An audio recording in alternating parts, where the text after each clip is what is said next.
Tell me about Dakshinamoorthy. Sarjama.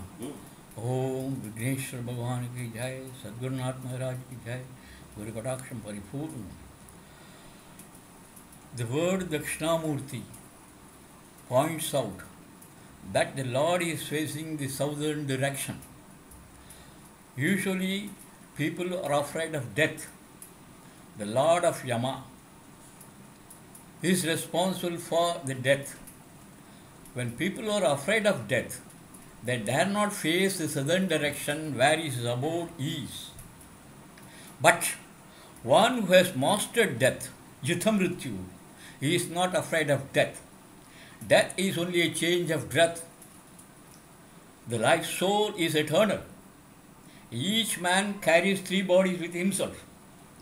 As Holy Thread points out, three fibers: physical body, astral body, causal body.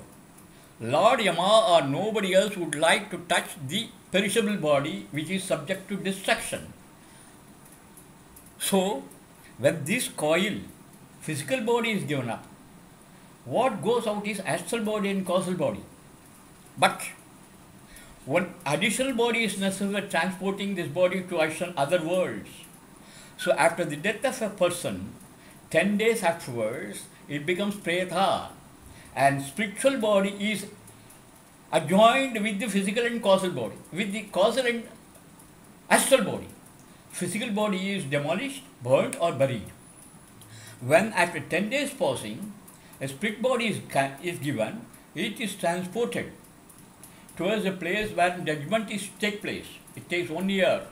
We have to wait for 1 year, wherein Hindus do commit ceremonies after a year.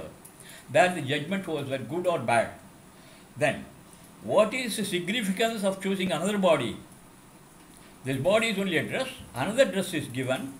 The last thought predominates when a man is dying, will choose his another body. The example is Jadabharata or Chidam Nandanar, who was born as a Panchama, but actually he was a Brahmin in the previous Janma. At the point 90 years, at the time of 90 years when he has to give the body, he was facing one who was selling grass, Panchama. So after seeing the Panchama, when he passes away, he has to be born in the Panchama's family. That is a mysterious law. We cannot question why the law of this kind is prevailing, because the whole world is called Brahman, created by Brahman. Brahman is Brahmatiti Brahmaha. Brahmatiti Brahma means unquestionable, unanswerable, unthinkable. Brahma means one is lost, one is dead, and is flabbergasted, which transcends his reasoning faculty. He is dumbfounded. It's called Brahman. And the whole creation, Sarvam Kalpitam Brahma. It is conception of God. It is like a spider webbingish thing, projects itself and withdraws itself. There is no law or reason for anything which God creates. It is unlimited, unquestionable. We cannot question the Creator. So it is called Brahman. Here the question, what is Dakshinamurthy? The Lord who faces southern direction, he is not afraid of death. That means, here he is the Guru. He assumes the position of youth, because one who has realized the self is always eternally youthful. He is not born, he is not to die, he is eternal. He is omnipotent, omnibenevolent, omniscient, and so on and so forth. When Lord Dakshinamurthy assumes the form of a youth, it is the symbolic. He is the master of the Vedas. He is the creator. Vedas are multiplied.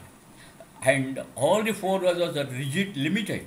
And the disciples are called Sanaka, Sanat Kumara, Sanatana, Sanandana, Sanachudha, 4 persons. Sanaka, Sanatana, Sanandana, Sanachujata. The 4 persons are the masters of Vedas.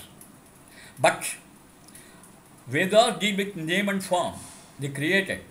The created things, name and form, all the knowledge will not give you peace of mind.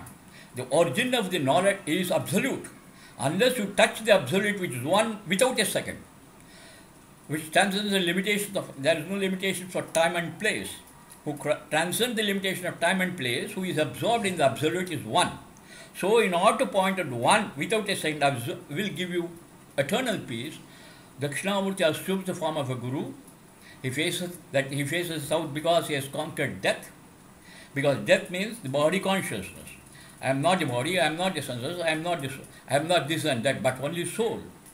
So one who has conquered the body consciousness, established the self-conscious, is called the Dakshinamoorthy. This is significance of Dakshinamoorthy. Further, another meaning of Dakshinamoorthy, as Mr. Kumar tells, is a storehouse of knowledge. That is inexhaustible source house. It is not the Vedas which Krishna Vaisampayana has brought forth. Millions of Krishna Vaisampayana is in the sky of absolute self. So there is no end of the Vedas. The name and form shall be projected as, by will, sankalpa, sarvam kalpitam brahma. So when you approach a master who is knower of this self, takes you beyond the knowledge. The absolute reality is neither knowledge nor ignorance. It is neither nectar nor poison. It is neither God nor devil. It is neither height nor depth. It is neither love nor hate. It is beyond the duality.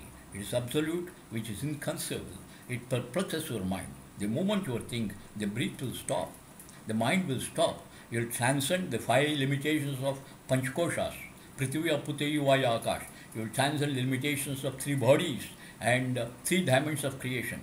Having dissolved all these things in one primordial sound, Om, we shall enter through the sound of Pranava. We shall enter into the unrestrictable abode of bliss.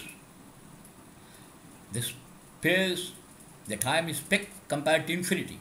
The space is nothing compared to the vastness of the sky. It is beyond ocean. That's all. Silence is only answer. Silence is Dakshinamoorthy. Silence is Guru. One who questions hears, one who answers says.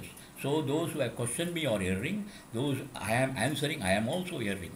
Let us be established in the self with the help of a Guru in silence. Sleep while awake. Sleep while awake. Jagrat Sushupti. Meditation is sleeping while awake. Sleep, sleep. Narayana is sleeping. He is knowledgeable. Parameshwara is sleeping. So when we sleep while awake, we get enlightenment. That's all. Hari Om Tat Sat. Narayan, Narayan, Narayan. Om Narayan. இது உண்மை இல்லையே